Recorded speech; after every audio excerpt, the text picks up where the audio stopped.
The Varnic star system was a quiet place.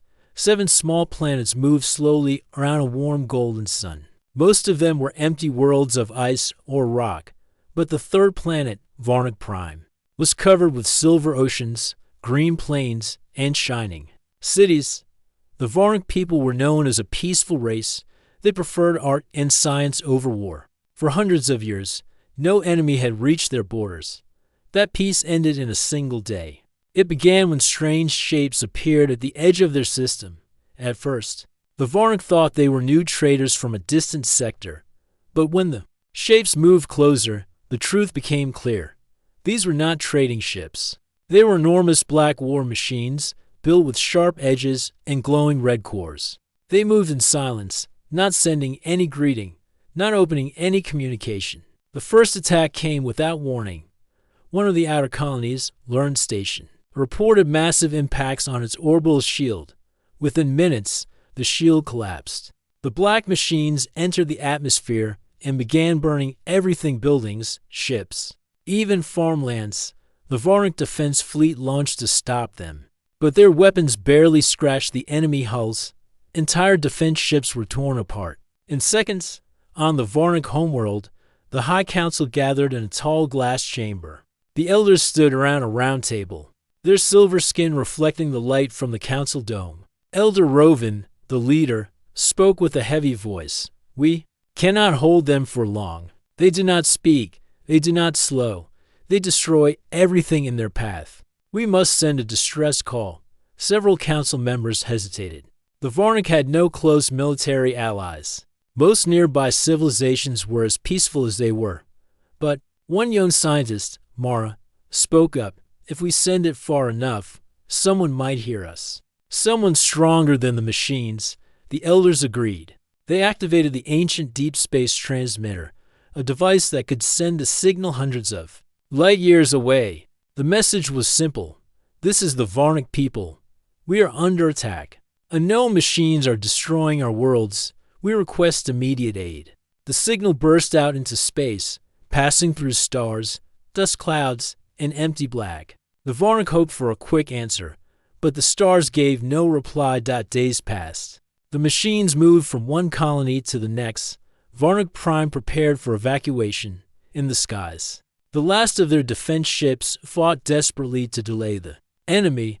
Mara watched from the science tower as another Varnic vessel exploded into bright shards. She felt her chest grow tight.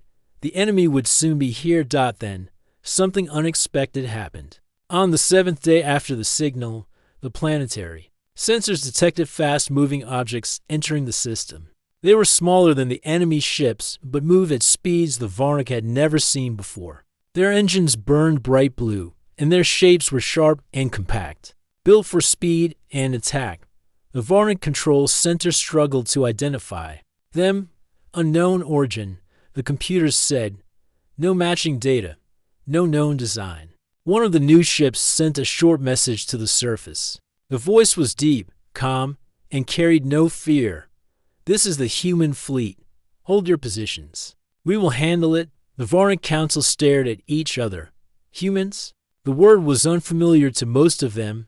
There were old records in the archives about a world far from the core systems, a dangerous world, a place some called the Deathworld. Few had met humans, and those who had described them as fierce and unpredictable.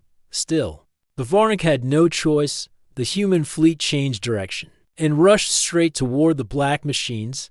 Their formation was tight and precise. Instead of stopping to scan or speak, they opened fire instantly. Bright lines of light streaked through space as human weapons cut into enemy armor. The first enemy ship exploded in a flash of white and red. The second tried to turn and escape, but the humans chased it down and destroyed it.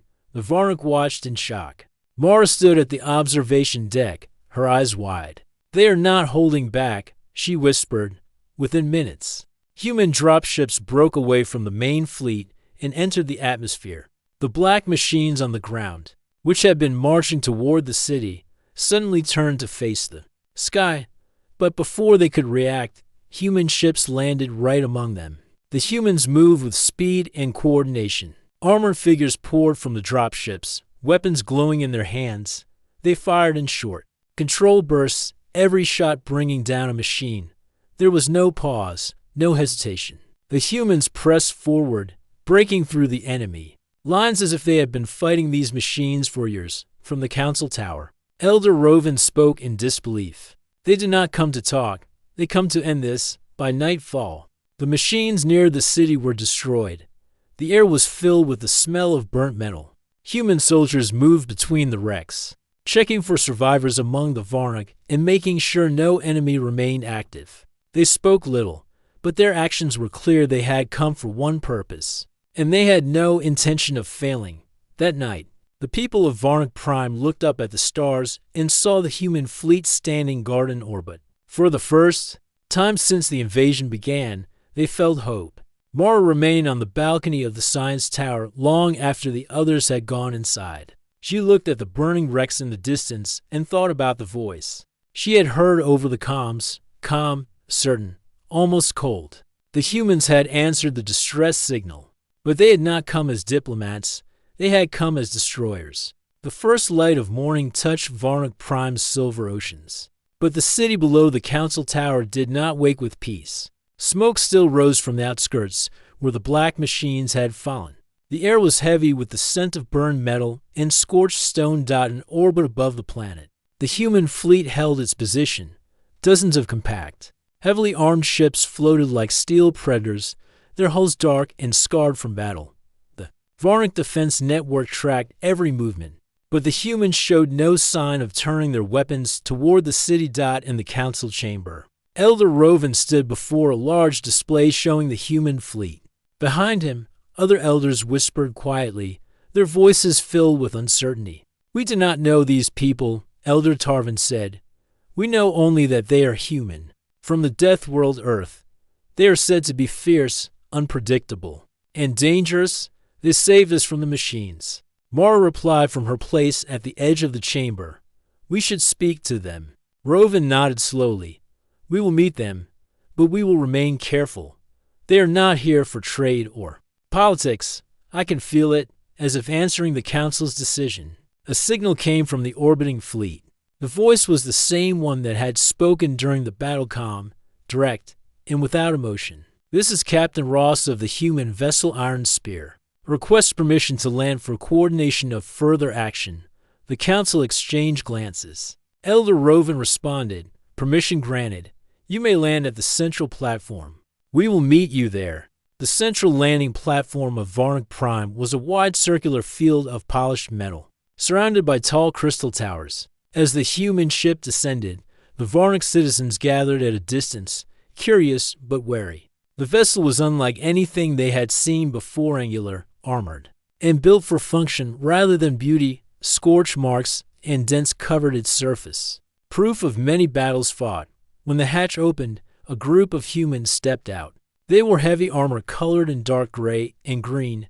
Each carried a weapon strapped to their chest. Though none were raised, their movements were precise, controlled. These were not merchants or explorers.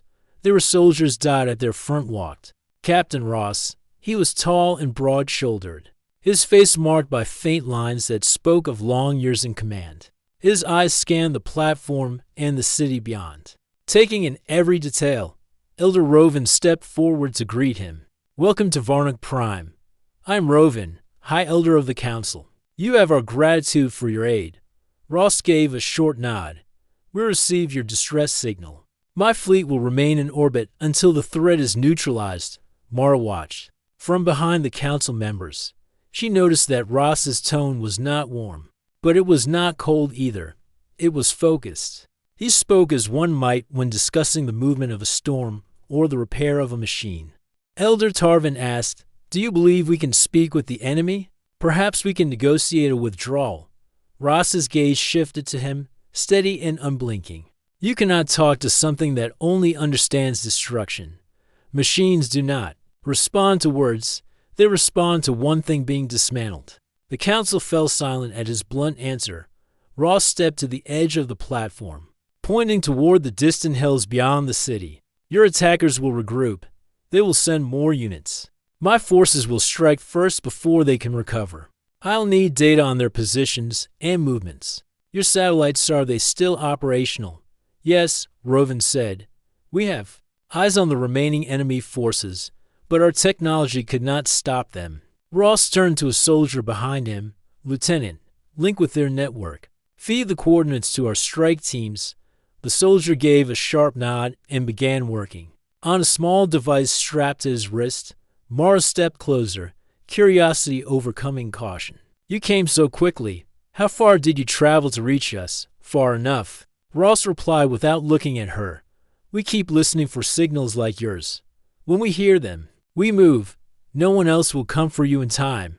There was something final in his voice, as if he had seen too many worlds fall while waiting for help that never arrived. Within an hour, human dropships were lifting off from the platform. Their engines roared as they shot into the sky, heading toward the coordinates the Varnic satellites had provided. Ross remained behind only long enough to issue final instructions to his second in command, then boarded one of the last ships. Mara could not resist following. She was not a soldier, but she convinced Elder Rovan to allow her as an observer. If the humans were to fight for Varnic, she wanted to understand how they fought. The dropship interior was small and lined with armored seats. The soldiers checked their weapons in silence. No one spoke of fear or victory. They simply prepared. Mara felt the heavy hum of the engines under her feet and the pull of gravity. As they climbed higher, through a small window, she saw the ground drop away, the city becoming a silver patch in the distance. Target in sight, the pilot called. The rear hatch opened, flooding the cabin with light. Below lay a valley filled with enemy machines, dozens of them, repairing damaged units and gathering around a massive central construct. Ross stood, gripping a metal bar for balance. We go in fast, no second passes. Hit hard and keep moving. The soldiers nodded as one. The dropship dove. The wind roared through the open hatch. The soldiers leapt out, their boots slamming into the ground among the enemy ranks. Weapons blazed. Bright bolts of energy tore through metal limbs and armored shells. The machines reacted, turning their red sensors toward the humans. But the soldiers moved quickly, weaving between them and striking at weak points. Mara stayed inside the ship, watching in shock. The humans didn't fight like the Varnic defenders. There was no retreat, no hesitation. Every movement was part of a chain covering a teammate, destroying a target, advancing without pause. One machine turned its weapons toward the dropship, but Ross was already there, climbing onto its chassis and planting a charge. He jumped clear just before the explosion ripped the machine apart. Within minutes, the valley was littered with broken enemy parts. The massive central construct tried to rise into the air, but human firepower shredded its engines, sending it crashing back down. Area secure. Ross's voice came over the comms, calm, as if they had just repaired a roof instead of destroying an entire enemy force. As the dropship lifted off again, Mara sat in silence. She realized that the humans were something the galaxy had rarely seen: fighters who came not for conquest or control, but simply to erase a threat completely. Back at the city, the Varnic citizens watched the sky. They saw the dropships return, and the soldiers step out, their armor darkened with battle marks. There were no speeches, no celebration. The humans simply began preparing for the next mission. Mara now understood why the old stories called them Deathworlders, and she began to wonder if the machines had feared anything at all. It might be these humans who had come across the stars to destroy them. The second day after the humans' arrival began with a low rumble over Varnic Prime skies. Mara was in the science tower when she heard it, a deep, steady sound like distant thunder. She stepped onto the balcony and saw lines of human dropships rising from the central platform. They moved in perfect formation, engines glowing bright against the pale morning clouds. The Varnic people watched from streets and rooftops. They had seen their own defense fleet launch before, but this was different. The human ships did not climb slowly into orbit. They raced upward, then arsed back toward the ground, heading straight for enemy positions still scattered across them. Planes. Elder Rovan joined Mara on the balcony. His silver skin reflected the morning light. but his eyes were fixed on the fast-moving dots in the distance. They wasted no time. He said quietly, "No," Mara replied. "They fight as if every second matters, far beyond the city, on a barren stretch of cracked land."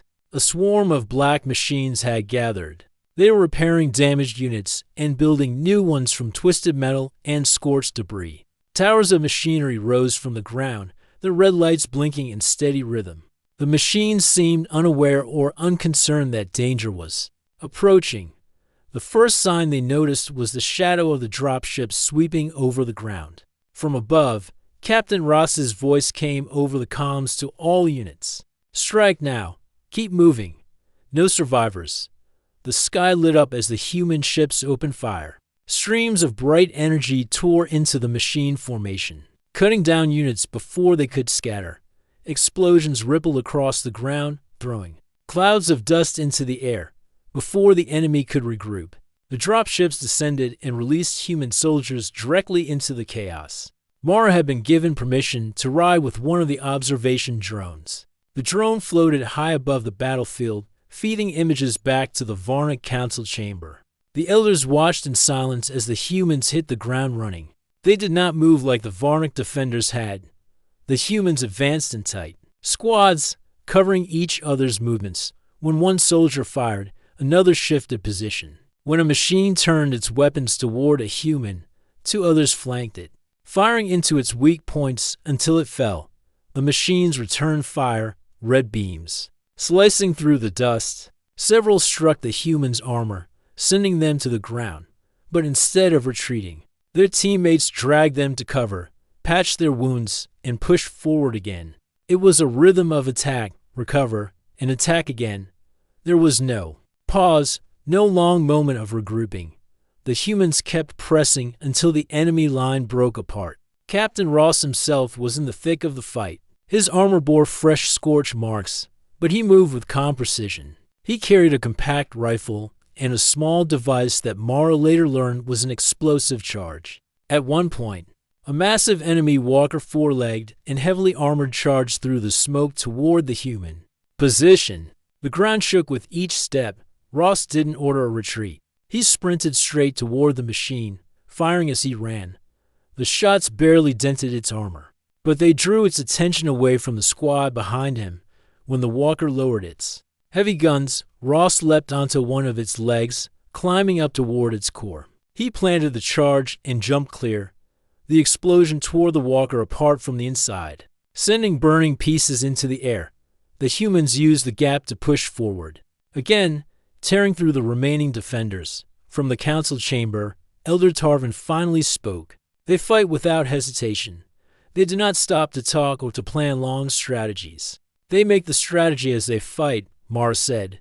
Her voice was quiet, but her eyes stayed on the screen. In less than an hour, the battlefield was silent.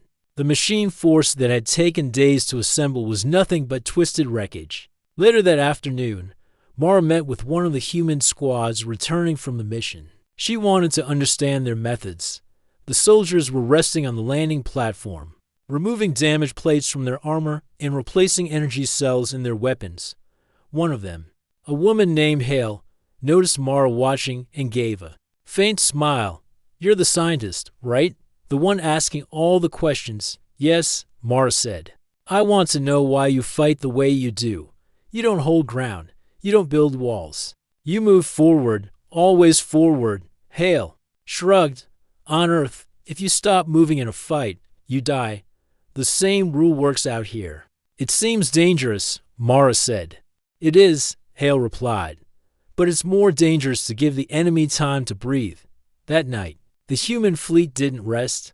The soldiers worked on their weapons and repaired their armor. The engineers inspected the dropships and replaced damaged parts. Everything was done quickly, without wasted effort. Mara returned to the council chamber to report what she had seen. "They do not fight to hold the line," she told the elders. "They fight to erase the enemy's ability to fight back at all. It is a different way of thinking." Elder Rovin listened carefully. "Do you believe their way will save us?" "Yes," Mara said. "If they keep fighting like this, the machines will not have time to rebuild. They will be gone before they can learn how to stop the humans.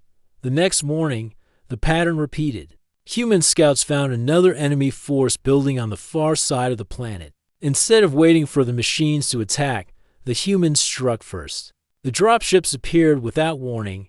The soldiers dropped into the heart of the enemy camp, and the battle was over in less than half an hour. Word spread quickly among the Varnic cities. The humans were winning every fight, and they were doing it faster than anyone thought possible. For the Varnic, it was both inspiring and unsettling. They had sent an SOS hoping for someone to help them defend their world. Instead, they had received warriors who seemed determined to wipe the enemy from existence entirely. Mara couldn't decide if it was mercy or ruthlessness. Maybe it was both. By the end of the third day, half of the enemy forces across Varnic Prime had been destroyed. The humans showed no sign of slowing. From the observation balcony, Mara watched their ships streak across the sky again. The sound of their engines had become a familiar rhythm, a sound of danger for the enemy, and a strange kind of comfort for the Varnic. She thought back to the moment the humans had arrived, to the voice of Captain Ross saying they would handle it. At the time, it had sounded almost arrogant. Now, she realized it was simply the truth. The machines had never faced anything like the Deathworlders before, and if Ross had his way, they never would again. The fourth morning after the humans arrived began with a quiet council meeting in the tall glass chamber. Outside, the city was calm for the first time in weeks. The skies were clear, and no black machines moved near the borders. Yet no one in the chamber relaxed. They knew the enemy was still out there, gathering strength in the shadows of the planet. Captain Ross stood at the center of the room. His armor had been cleaned, but faint burn marks still showed across the plates. He was not there to give speeches. Instead, he brought a portable holoprojector and set it on the table. With a flicker of light, a three-dimensional map of Varnic Prime appeared. Red points marked known enemy positions. Yellow lines showed the routes the humans had used in their attacks so far. Ross spoke in his calm, steady voice. The machines have taken heavy losses, but they are not finished. They are building new units in 3 main sites. 2 are near the equator. 1 is in the northern ice plains. We will strike all 3 before they can move. Elder Roven studied the map. That is a wide distance. Would it not be safer to attack one at a time? Ross shook his head. If we do that, the others will have time to prepare. We hit them at the same time. They can't reinforce each other. They will fall apart. Elder Tarvin frowned. This is not our way. The Varnic fight by holding ground, building walls, and forcing the enemy to come to us. Ross looked directly at him. Walls don't stop an enemy that can fly over them. You don't wait for fire to reach your home. You go to the source and put it out. Mara sat at the far side of the table, listening. She could see the discomfort on some of the elders' faces. They were not used to such blunt words, but she also saw the truth in them. The machines had smashed through every defense the Varnic had built. Waiting for them to attack again would only waste time. Ross continued, pointing at the map. We will split into 3 strike groups. Each will move fast and hit hard. Your satellites will guide us. We'll need all the coordinates you can provide. No delays. Roven glanced at Mara. You know our satellite systems. Work with them. Mara nodded. I'll make sure they have everything. Later that day, Mara joined Ross in the operations center the humans had set up near the landing platform. The room was filled with small portable screens and communication gear. Human soldiers moved quickly between them, exchanging reports and loading data into wrist-mounted devices. Ross stood over a large tactical display showing all 3 target sites. Mara handed him a storage unit containing the latest satellite scans. This should give you detailed layouts of the enemy structures, she said. Ross plugged it into the display. New images appeared: metallic towers, assembly lines, power cores glowing with red light. Good, Ross said. This will save time. Mara hesitated before speaking. You plan your attacks in such short meetings. You don't spend days reviewing every detail like we do. Ross gave a short smile. War doesn't wait for perfect plans. We get enough information to act, then we move. If we see something unexpected, we adjust. That sounds risky, Mara said. It is. Ross agreed. But it's more dangerous to sit still while the enemy grows stronger. That night, the three strike groups prepared for launch. The human soldiers worked with practiced speed, checking weapons, charging energy packs, and loading supplies. There was no ceremony, no loud music, no speeches. It was all focused movement, like gears turning in a machine. Mara noticed how the squads interacted. They used few words, relying on shorthand signals or simple phrases. Every member seemed to know exactly what the others would do. She turned to one soldier and asked, "Do you always fight in this kind of silence?" He answered with a shrug. "Talking too much in a fight gets you killed. We know our jobs." That's enough. By dawn, the strike groups were in the air. Mara stayed with Ross's unit, which was heading for the northern ice plains, the dropships. Interior was cold from the outside air seeping through the hull. Below, white snow stretched to the horizon, broken only by jagged black rocks. The target appeared on the horizon, a cluster of machine structures half buried in the ice. Red lights blinked from within, casting an eerie glow on the snow. Ross studied the scene from the hatch. They're building something big. Hit the power cores first. The dropship came in low. The soldiers leapt into the snow, weapons firing in short, sharp bursts. The machines turned to face them, but their movements were slower in the freezing air. Mara watched from cover as the humans moved in their familiar pattern, fast, coordinated, never staying in one place for long. Two soldiers planted charges on the nearest tower, then moved on before the enemy could aim. The explosion sent shards of ice flying into the air. Steam hissed from ruptured pipes. Ross signaled the next target without speaking. At the same time, the other two strike groups were hitting their own sites. Reports came through the comms: enemy structures collapsing, assembly lines destroyed, power sources burning.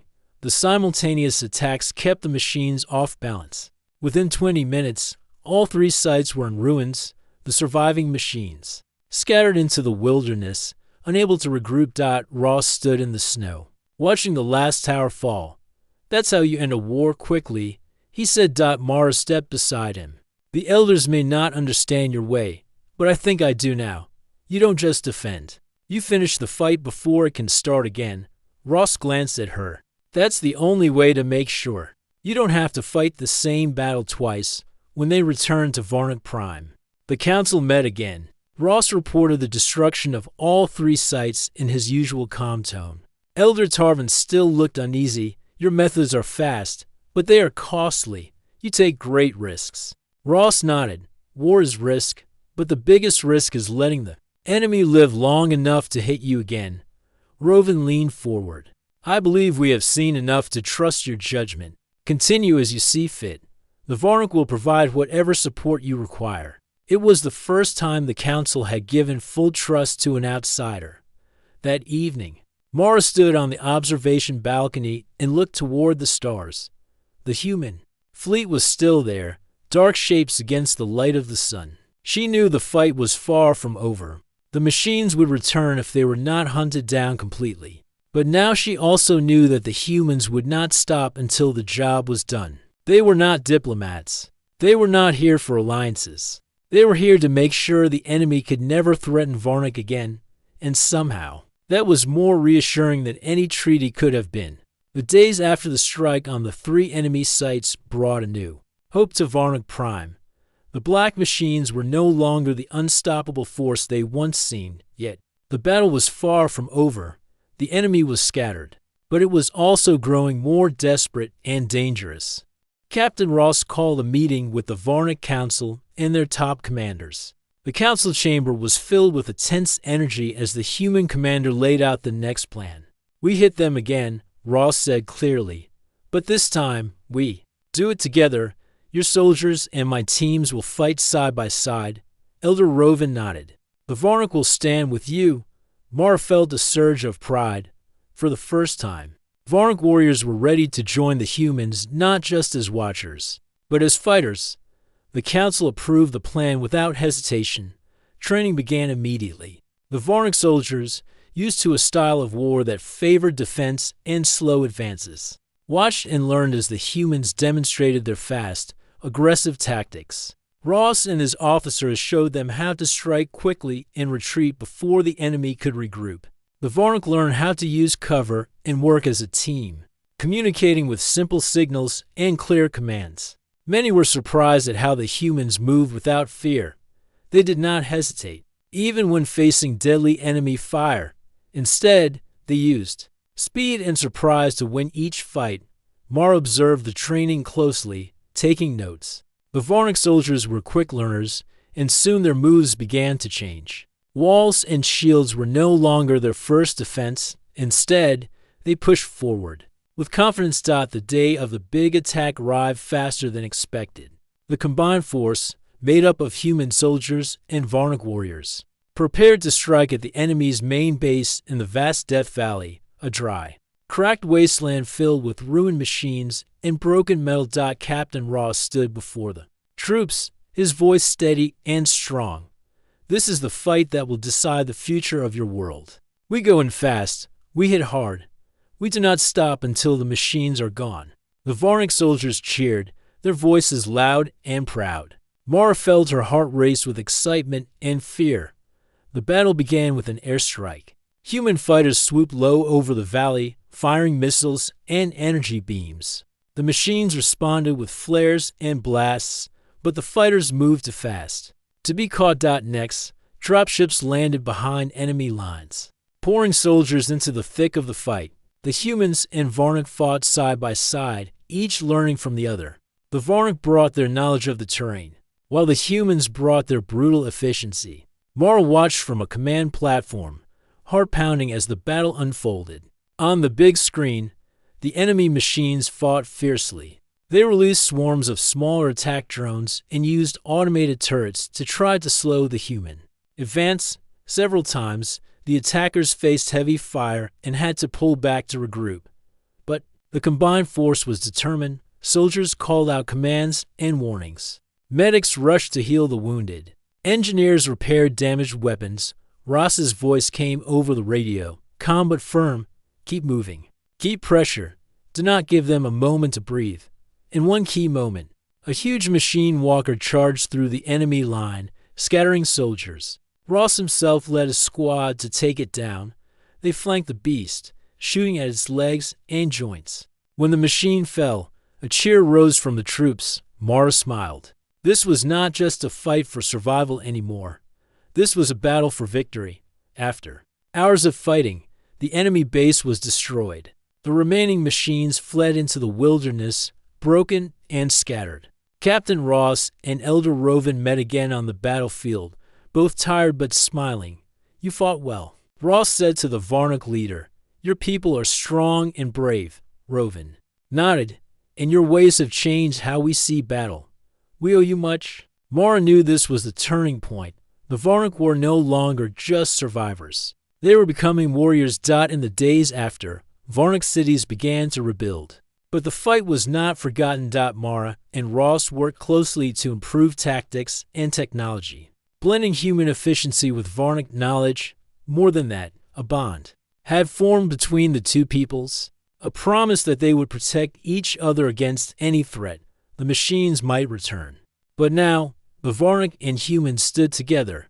The galaxy was changing. The sun had barely risen over Varnik Prime when the combined human and Varnik forces gathered at the edge of the Great Canyon.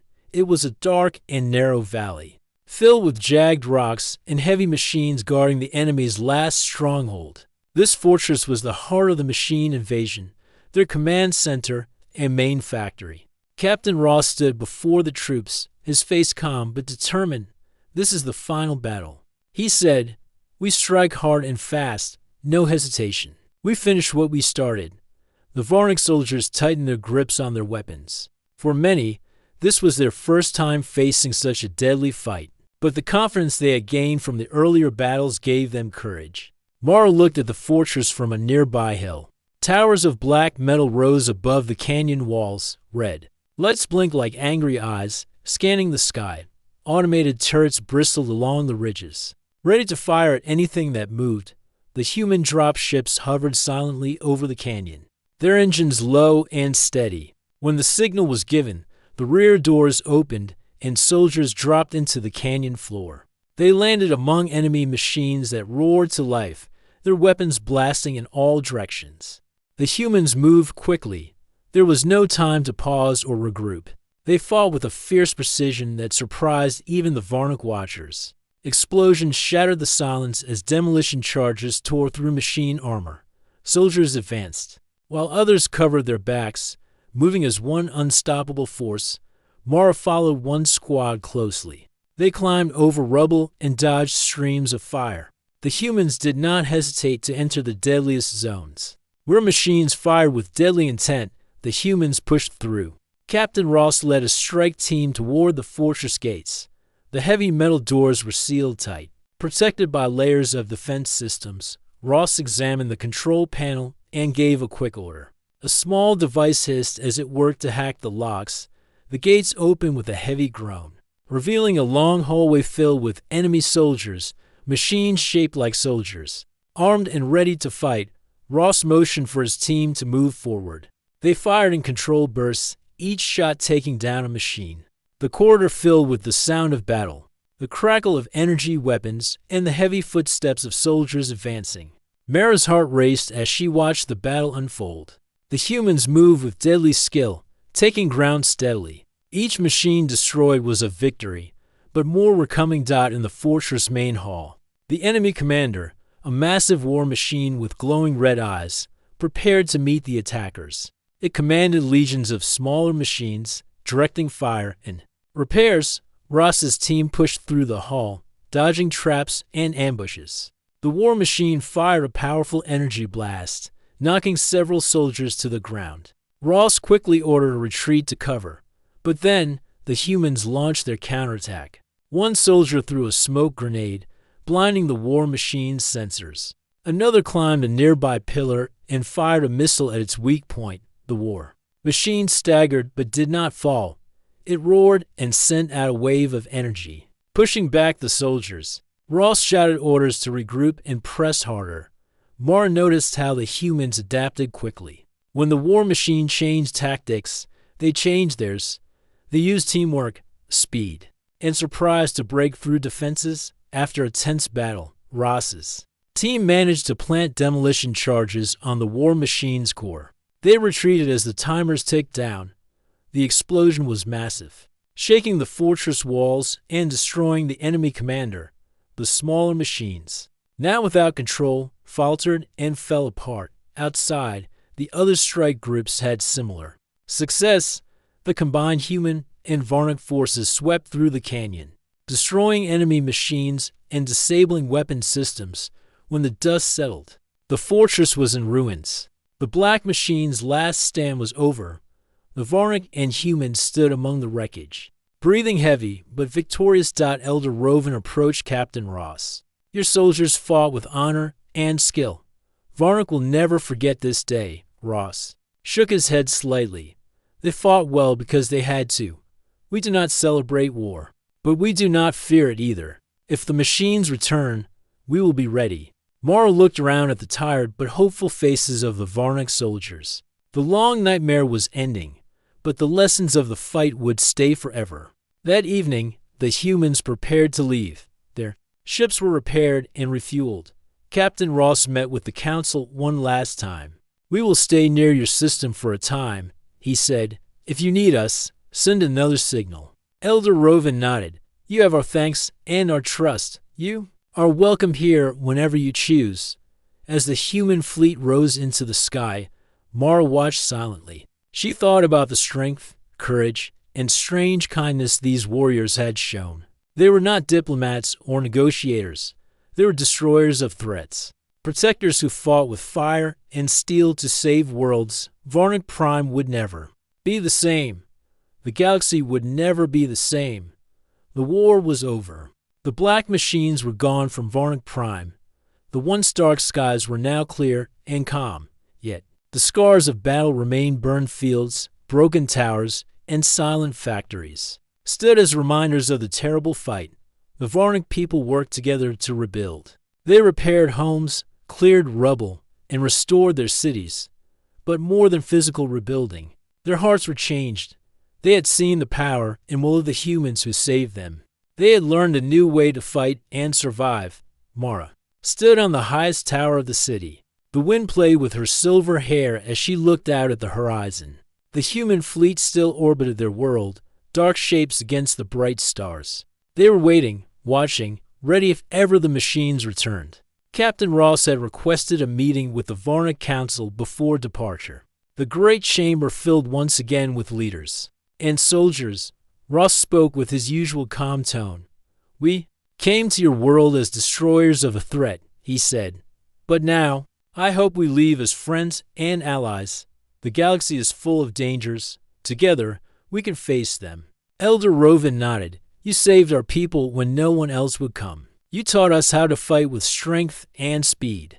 We will never forget that." Mara added, "Your way is different from ours, but it is a way that brings hope. We want to learn more, to stand with you." Ross smiled faintly. "The humans call it adapt and overcome. We do not wait for danger to come.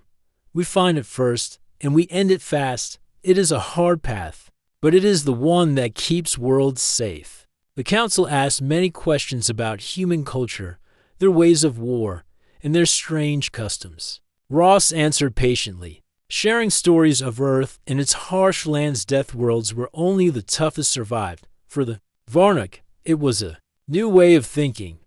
Their peaceful lives had been shattered, but they saw strength in the human spirit. In the days that followed, the humans helped the Varnic rebuild their defense systems. They shared technology, trained new soldiers, and built communication networks to watch the stars. Mara worked closely with Ross and his officers. She helped translate human tactics into plans the Varnic could understand and use. A new alliance was born, not just of soldiers, but of two peoples united by a promise to protect each other from any threat. One evening, as the twin moons rose over the city, Mara stood with Ross on the observation balcony. The wind was cool and soft. "Will you return?" she asked quietly. Ross looked at the stars. "If you call, we will come. We do not abandon those we save. Not on Earth, and not here." Mara smiled.